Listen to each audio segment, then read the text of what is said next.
Hey everyone, and welcome to a series I'm trying out here called Chaz Just Played, in which I'm going to discuss a game that I just got done playing while it's good and still fresh in my mind and I'm still excited about it, to let you know if this is a game that I thought was worth playing or if it was complete and total garbage.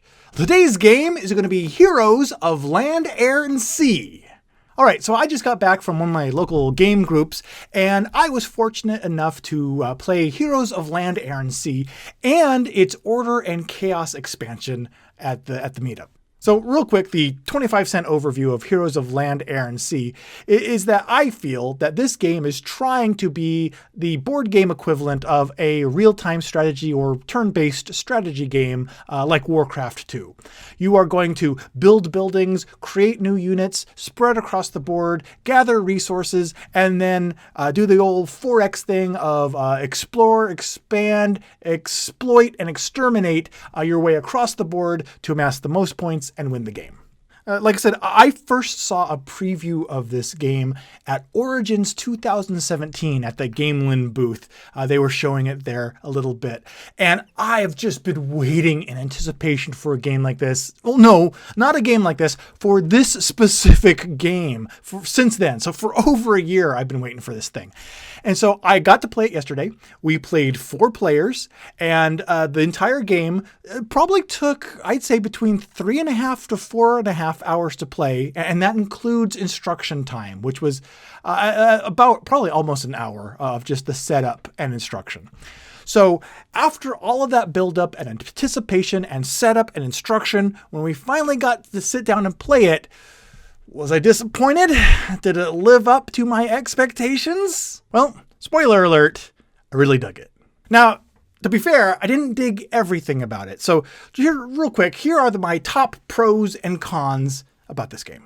First of all, the pros. It provided exactly the experience that I was hoping it would. It did. It felt like playing a board game equivalent of World of Warcraft 2 or something like that. I felt like I was building buildings to upgrade my units and then making new units and going out, spreading across the board, exploring, discovering things, harvesting resources.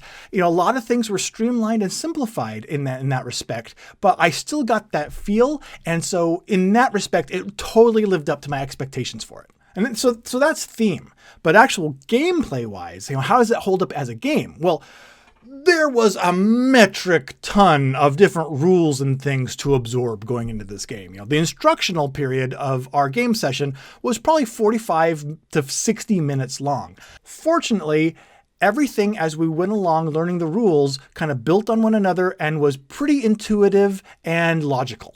Nearly everything worked the way that we would expect it to work. And as we were playing, there was very little stopping to ask, well, how did that thing work? Or, how do I do this thing again? What was that part of it? Once we learned it, it all stuck and clicked pretty well. All things considered, how massive this game is quite an achievement.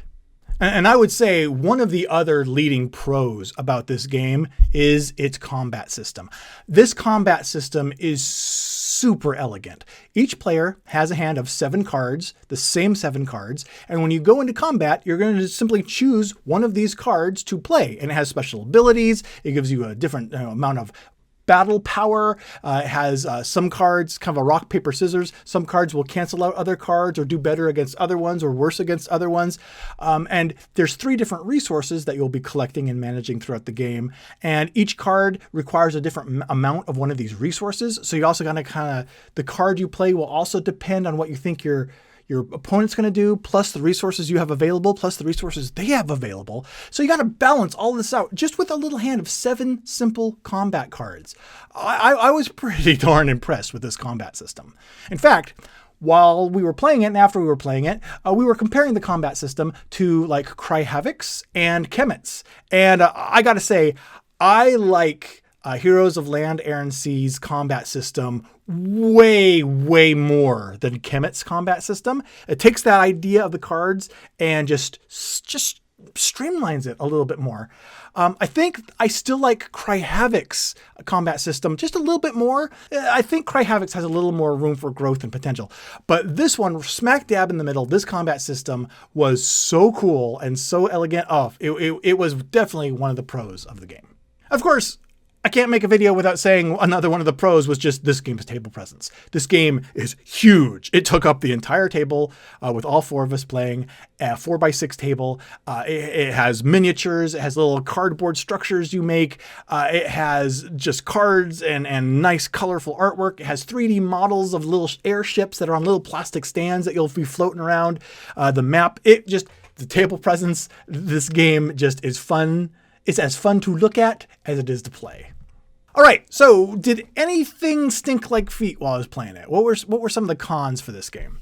Well, okay, what's great is it has one of those lead and follow game mechanism systems. So you might say, I'm going to build a building, and then everyone else has a chance. Oh, I'm going to build a building too, and I'm going to build a building. I'm going to pass. Yeah, I'll build a building. And that keeps everyone engaged a lot more because you don't have as much downtime between your turns. You are still doing things potentially even on other players' turns. That's great. So things keep moving, click, click, click, click, click, click, click, click, click as you're playing the game.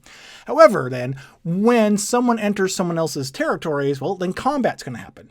And even with combat being just 7 simple cards that you play, I choose one, you choose one, we compare and then resolve combat. Even with that, the combat seemed to break the overall flow of the game. Lead, follow, lead, follow, lead, follow. Combat, okay, stop, resolve, figure this out, think what card you're going to play. And it seemed to not necessarily break, but warp, at least, the overall flow of the game. So that definitely, while it's not bad, could come across as kind of a little bit clunky because it's almost like you're stopping and doing a mini game in the middle of a round of a game. Another con of the game was that once the last round was triggered, everyone's priorities changed from exploring, expanding, exploiting, and exterminating to just trying to squeeze out as many points as they could, trying to figure out what they could just do to get some points to bump up their score for that very final round of the game. And as a result, the last round of the game, it must have taken, I felt it took at least like 3 times longer than it should have. The very last round of the game just dragged on. That could have been just the position each player was in. Could have been the people that, all the people that were playing the game and all of our perspectives on it. Not necessarily, it didn't sour the whole experience for me, but that was definitely one of the cons. Is it was the end game, the last round.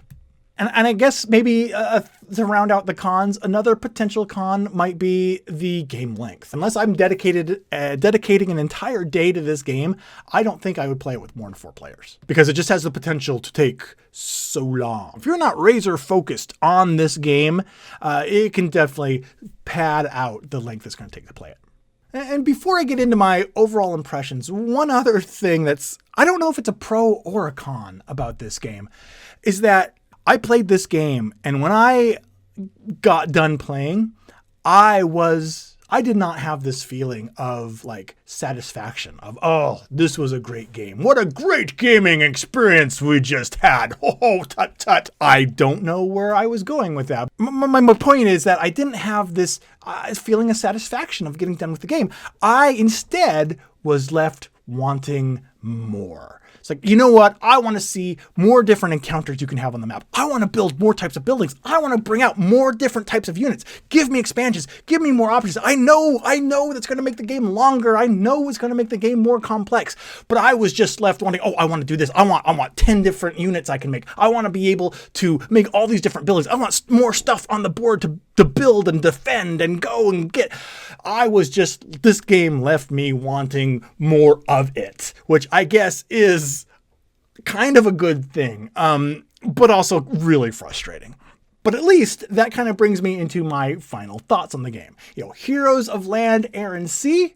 Did I enjoy it? Yeah, I really walked away from my first play of this game really, really having enjoyed it and really looking forward to the next time that I can get to play it. And that's really frustrating because I have no idea when that's going to be. This game is available for pre-order on some online board game websites with an estimated availability date of January of 2019, which is a ways away. However, I heard that Gameland Games is planning on launching a reprint Kickstarter, a Kickstarter specifically for a second printing of this game sometime in mid-May. And if that is the case, I'm going to jump on that. I missed out on the first Kickstarter. I am not going to miss out on this reprint Kickstarter, especially because I hear that Gamelin is going to add at least 2 more factions and potentially some additional content to this reprint. And if they do that, oh boy, I'm going to be first in line. So there you go. Heroes of Land, Air and Sea, I feel replicates the RTS or turn-based strategy game model like Warcraft 2. Does it almost as well as a board game could, at least from my experience with games that try to do that type of thing. So there you go. I just played Heroes of Land, Air and Sea, and I would definitely recommend you play it too.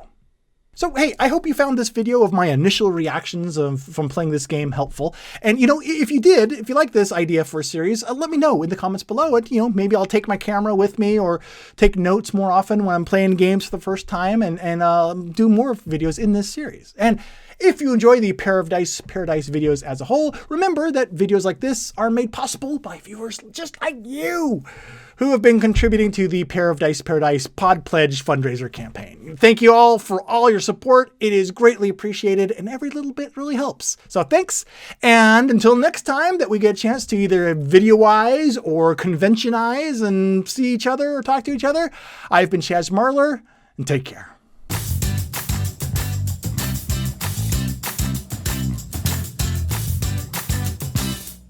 Okay, another thing, a little quibble, a quiblet, was that this game is called Heroes of Land, Air and Sea. But it really seemed like the sea vessels and air vessels that you could recruit and create, they weren't as critical to a player's performance in the game as I would hope. I myself didn't even make any boats or any airships or anything. I just did the land. Okay, granted, I lost.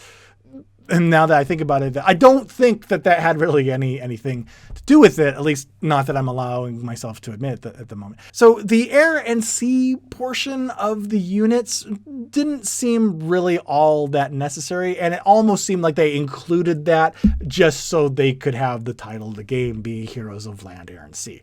Now, who knows what's going to happen with future expansions, and the sea units and the air units definitely have their place, and they have their purpose. It was just a place and a purpose that was not immediately obvious to many of the players, including myself. And again, last place. So, perhaps the people that it was obvious to are the ones that figured out something that I didn't. Also, I didn't win any battles I went into, not one, and that's not my fault. That's a problem with the game. My opponent had these spell cards. My opponent got really lucky with the spell cards they had, and that hurt, but I didn't win a single, not one.